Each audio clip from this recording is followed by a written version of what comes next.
Hi there, I'm Jim Zirin. Welcome back for more conversations. Fake news, misinformation that influences the direction of people's lives. What is it? How did it start? And how can we fix it? Or should we just let it compete in the marketplace of ideas? We associate the term fake news, of course, with Donald Trump. But did he make it up? Is it purely a contemporary American phenomenon? Or has it been with us in all countries down through the ages? Has the problem been made more acute by the major social media platforms, Facebook, Twitter, and Google? And is it a problem we may not even find possible to correct? With us is Nicholas Lemann. Nick Lemann is a journalist. He is a professor at the Columbia School of Journalism and Dean Emeritus of that institution. He is also a staff writer for The New Yorker. He's the author of a powerful New Yorker piece after Trump's election entitled provocatively, Solving the Problem of Fake News. Perhaps he can solve it for us today. Nick Lemann, we welcome you to this table. Okay, thank you. I think it's pretty hard to solve, but we'll get to that. Okay, before the solution, let's state the problem. What is fake news? Well, I guess, first of all, as we've learned from our president, it's in the eye of the beholder.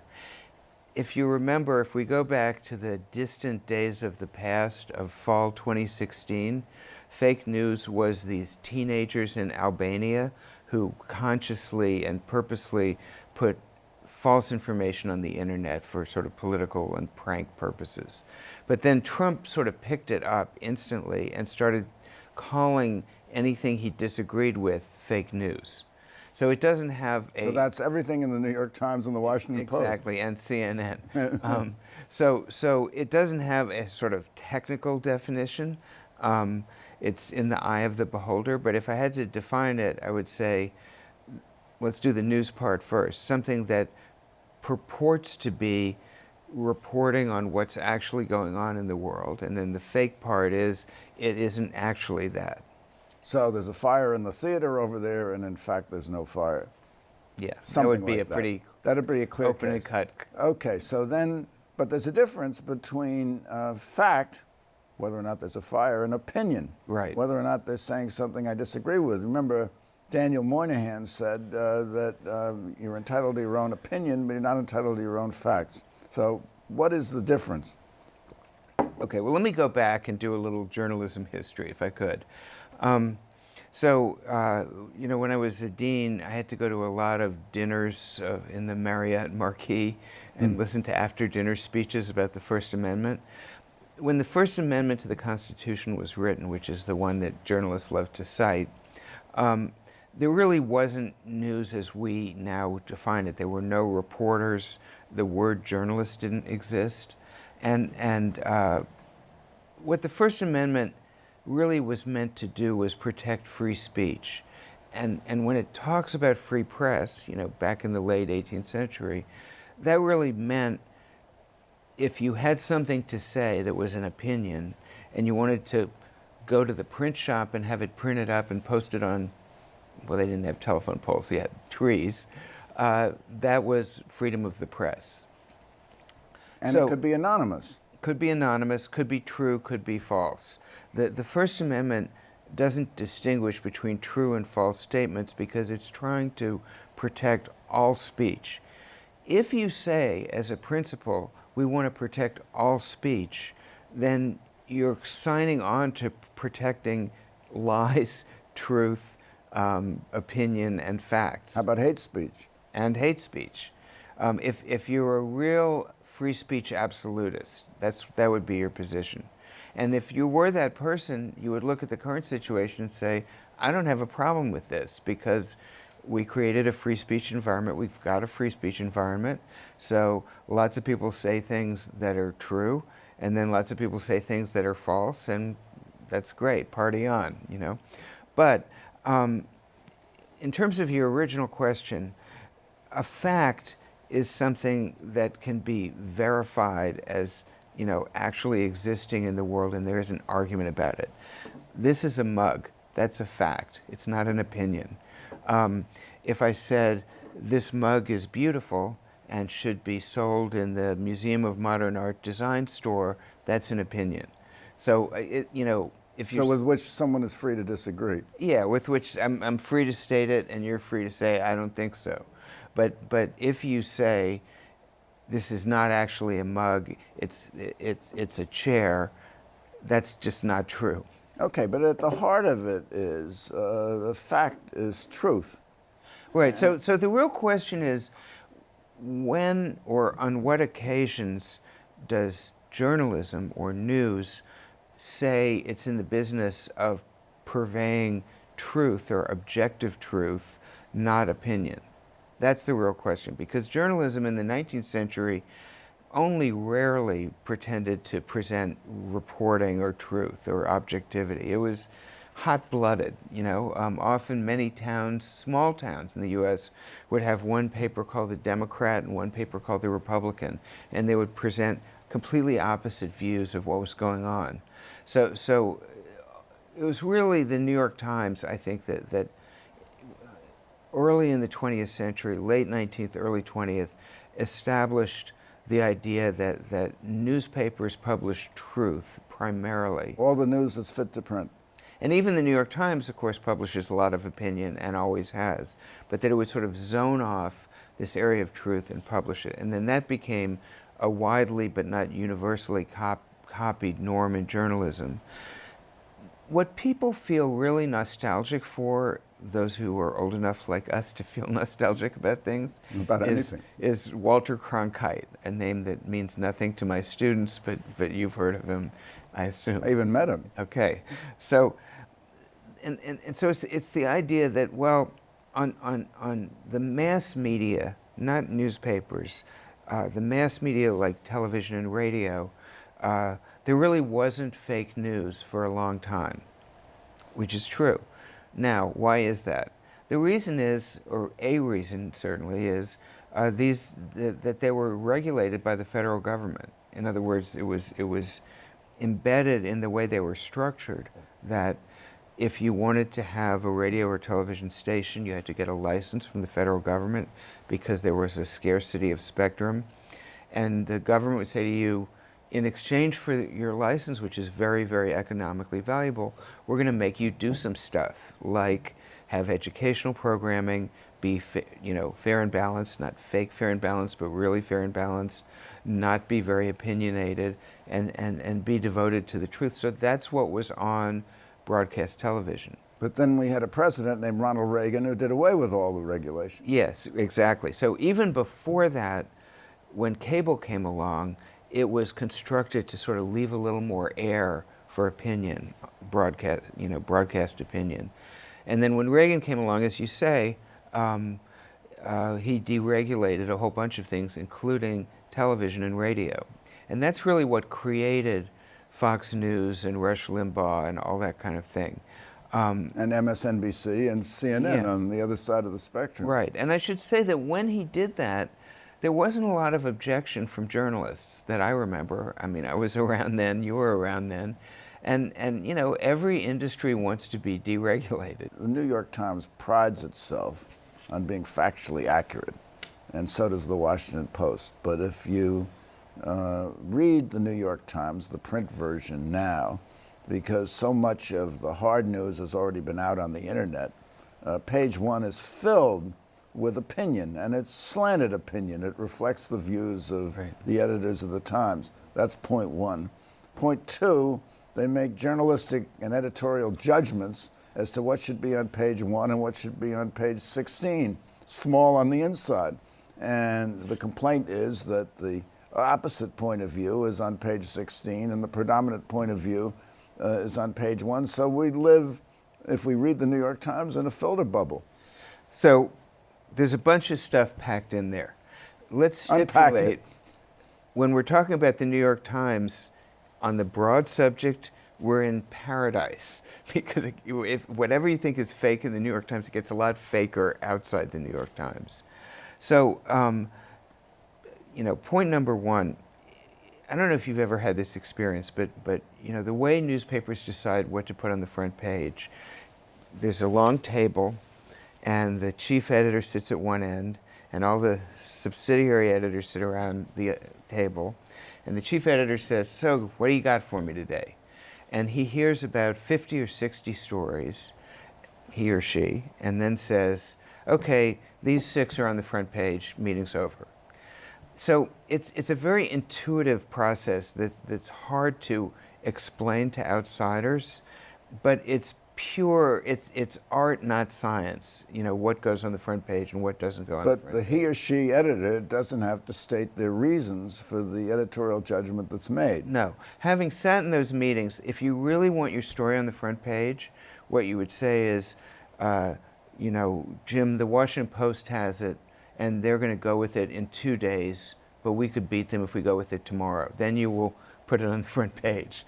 So a lot of this is things about internal competitive instincts. Right, and okay. So is there anything worse? Let's just analogize it to the internet. Facebook has a news feed, and they have a trending news, and we know because they eventually fessed up to it that that's filtered. Right.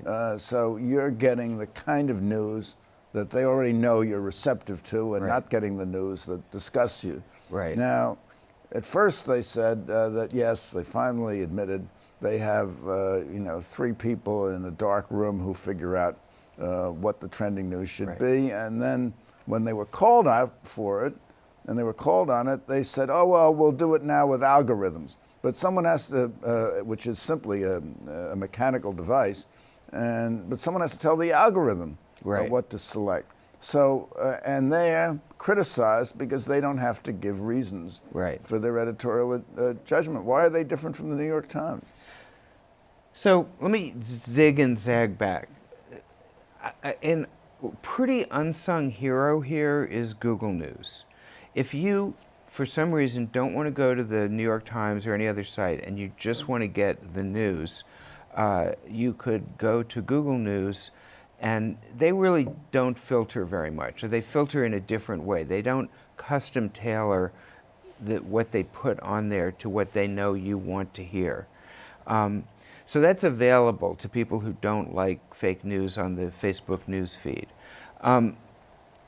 It should also be said, when the internet started, we all thought if you were a reader of the New York Times, in quotes, you'd say, okay, I'm going to go on the New York Times homepage or app and read the New York Times.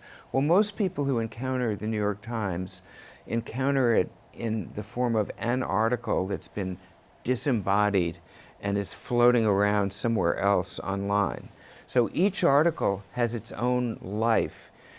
If you go to the New York Times, maybe it's sort of a filter bubble, but it's not as much of a filter bubble as you'll get on Facebook if they know, only certain subjects and only certain slants interest you, and that's what they'll give you. Well, but don't you think on Google News, if I click on the story that Michael Cohen calls the president a fraud and a cheat, and I ignore the story that Michael Cohen lied under oath 85 times, the next thing they're going to feed me is some anti-Trump story. No, I think that Google News, it's complicated, and you'll see it if you go on, but they maintain some semblance of a homepage that's universal for everybody who logs on. And then they start telling you, now why don't you go look at this as the kind of thing you like. So, and as you said, the New York Times itself, they know who their readers are. It's very important in understanding the Times, 2 things. One is this idea of each article has its own life. It's not a package bundle anymore. And 2, that their economic support has shifted very dramatically from advertising to subscriber support. So when you do that, when you're advertiser supported, that is, Bloomingdale supports you or whatever, there's a tendency to be sort of broad and maybe a little bland and appealing to everybody, because that's the audience the advertisers want to reach. When you're subscriber supported, you want passionate devotion in your audience, so the paper gets pushed in a more sort of MSNBC-like direction, because that's what binds people to it. That's what builds traffic and builds subscription renewals. So it changes the feel of the paper and the nature of the paper. So now, please finish your another thought. free ad. I'm affiliated in a board way with Reuters. If you're looking around and saying, okay, I just want a place that's totally plays it down the middle, go to Reuters.com, and that is what you get. This I is promise. an ad. This is a public service. Yeah, but it's there. Real news is available if you want it. So the question is not, is it available? The question is, are people sort of getting steered into fake news instead of real unwittingly? Well, and what should we do about that? So this raises the question as to what is the legitimate role of the press in all this. Justice Black in the Pentagon Papers case said that the press is there to serve the governed, not the governors. So here you have Maggie Haberman, White House correspondent for the New York Times, and I certainly don't recall a favorable article she's written about Trump, and I certainly recall a lot of unfavorable ones. Now, it's true that the free press shouldn't give the president a pass, but do you think it's fair for them to take him on the way they have? Well, here you get into a kind of insoluble problem, and I will pick on my mother-in-law, and with apologies if she's watching. So my mother-in-law believes that she loves the New York Times, she's very devoted, but she believes that every single article it has ever published, she's 86 years old, that she's read is biased against Israel, every article about Israel. Now, I'm guessing you don't think that, right? So there's certain cases where people bring a very strong belief or preference to the way they consume news. You may not see it, but there's this huge left-wing anti-Maggie Haberman world out there that says, what's wrong with you? Why are you so pro-Trump? So sometimes it's hard to, unless you're really, really factual and just say, the president got up in the morning and he met with these three people, on a subject like Trump that people feel very passionately about, it's hard to report it in a way that gets everybody, the lovers and haters and neutrals, to agree that you're being fair. Well, except that she will then say something like, I get from an undisclosed source, who may or may not have been reliable in the past, that someone walked out of the meeting saying Trump is an idiot. Right. And he's the secretary of thus and so. Right. Well, that's a whole other debate that goes on eternally in journalism, which is, should you use anonymous sources? And every so often, the Times and others, they're like the reformed alcoholic. They take the pledge and they say, okay, we're not going to do anonymous sources again. And then they fall off the wagon and start to use them. And as a veteran reporter, I can tell you if you want to know all the reasons why we use anonymous sources, but it's very hard, especially in that kind of government establishment reporting. If you say I'm never going to use an anonymous source, you will be less informative for your readers. Okay. So personal example. Yes. Please. 2000 March, April, February, somewhere in there, 2002. I did a story in the New Yorker where I was then Washington correspondent, where I said, I'm having lunch in Washington with somebody I can't name, and he handed me a blueprint for an American invasion of Iraq. Now, if I had said, I can't do this with you anonymous, he wouldn't have given it to me. Should I have not done the story? It was true.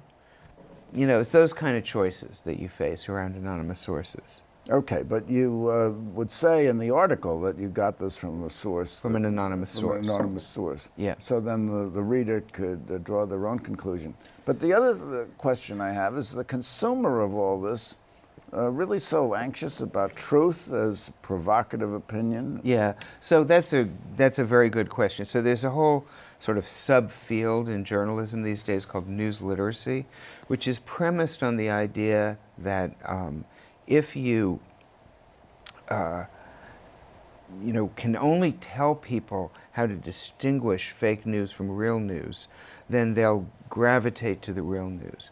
However, I have to tell you, I know a lot of people I'm from Louisiana, Trump country, and I know a lot of people who basically say, look, I know what I'm getting and that's what I want to read, so leave me alone. It's not like, oh my God, I had no idea that Fox News wasn't really fair and balanced.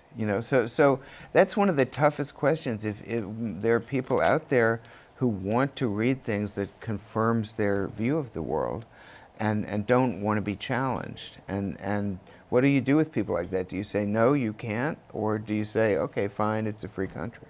Okay, so the Washington Post fact checkers take a look every so often at Trump's statements. Right. And I think in February of 2019, they concluded that he'd made some 8,700 statements, an average of 12 a day since he'd been in office. Now, do people, first place, does the electorate care whether the president is making false and misleading claims or isn't? And if you call him out on all these claims, is that part of the role of a free press? Is that serving the governed rather than the governor? Yeah, I think it is. And I'd add that there's a number of freestanding fact-checking sites like Snopes.com, factcheck.org, et cetera, that fact-check lots of things in the media and that public officials say. So if you want to go out and find this stuff, this is a motif in this conversation, you can find it online. You just need to know where to look. I think a lot of the public, though, just isn't that stressed out about distinguishing what's true and what's not true. You mean, is that something that is typical of this administration? No. Or is it something that's always existed? You know, I have my students read the very first study, really rigorous study of voter behavior in a presidential election was done at Columbia about the 1940 presidential election. And one of the interesting things it says is very few people, or maybe no people, vote on the basis of facts or what they read in newspapers. They have pre-existing preferences, and that is, you know, most of what they do. Most Democrats always vote for Democrats. Most Republicans always vote for Republicans. And then to the extent that they are swing, they're more influenced by people they know personally who are sort of thought leaders in their communities. So I just don't think, I wish it were otherwise, that there's a big population of people out there who sort of wake up in the morning and say, I can't decide whom to vote for or what I think about this issue, so I'm going to go to a really great, reliable news organ and ingest the facts and then decide on that basis. So that's how all of us journalists wish the world would work, but I don't think it's how the world does work. So if you were to talk to a lawyer or a judge, they would say the truth is very important. The facts are extremely important. And lying in the courtroom is a criminal act. Right. And we have to punish it as a crime. Do you think if you that applies to political discourse and the political discussion and the role of the free press? I mean, the free press is, I've certainly read quite often in New York Times, Washington Post, that truth is essential to the functioning of democracy. But apparently from what you say, and from the polls where Trump has, I know, almost 40% support of the electorate and has 70% of Republicans support him, they really don't care what he says is true or false. Well, a couple of things. So first of all, I think the truth, a reported account of public affairs, is, you know, a public good that should exist whether or not it has the effects we want it to have. Same as public libraries. It'd be like if I said, you know, nobody's checking out the really good books from the New York Public Library, so let's close it. You know, it shouldn't have to meet that test. If I say the law and news and public discourse are really different in how they're constructed and the underlying values. If I say, Jim, you know, I so admire you as a result of being on this show, and I know you're a lawyer, so now I'm a lawyer too. You would say, no, you're not a lawyer, because you need a license Fake and news. so on. Yeah, but if somebody says to me, I'm a journalist now, they're a journalist now, right? Because anybody can be a journalist. You don't need a license. There isn't a judge at the end of the line who's supposed to, you know, legally required to figure out who's telling the truth and who isn't. So free speech is, in the U.S. especially, is much more the sort of ruling construct of how we've structured journalism and the internet and public discourse. Therefore, truth, if we can agree on what it is always going to be competing with lies out there unless we in the decide, marketplace. Yeah, unless we decide to regulate, as we did in the Walter Cronkite days. And if we do that, and there, you know, people in Brussels are way ahead of people in the US in moving in that direction, particularly with respect to Google and Facebook, then you can, you know, put a thumb on the scales for truth. But if you don't want to regulate, it's tough. Okay, so I have a question for you, a quick question with a quick answer. What do we do about fake news? Nick Lemann. You got two choices. What I would say is, let's work to increase the amount and scope of real news, which is decreasing because of the economics of journalism, and let's not worry too much about fake news. Let's not worry too much about fake news. Thank you so much for coming by. This has been just marvelous. Okay. And thank you for coming by. Tune in next week for more conversations. I'm Jim Zirin. Take care and all the best.